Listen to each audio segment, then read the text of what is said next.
He says, now, I want you to go and make disciples of all nations.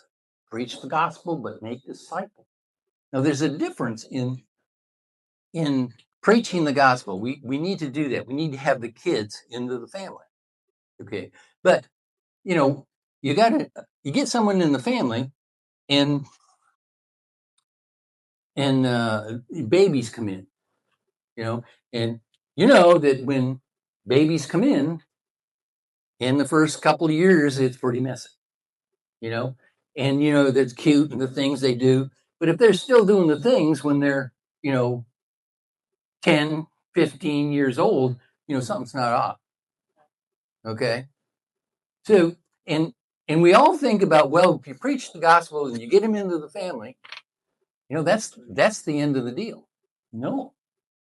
Preacher, brother. He says, I want adults. You know, when in Romans 38 and 9, somewhere or whatever, but it says all creation groans for the adoption of man.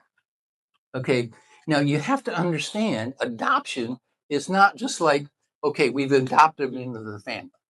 Okay, now they're part of the family.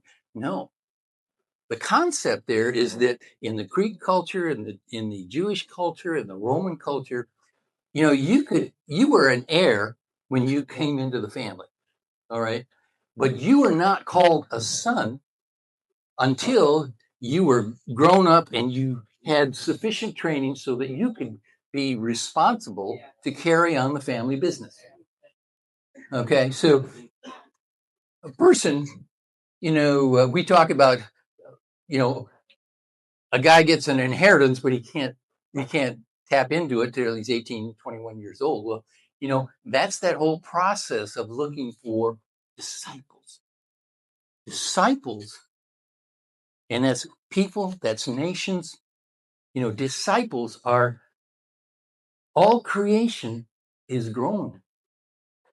It's groaning till the disciples till God has his grown-up kids ready to handle what he's been given, to take the territory, to keep the territory, to do that.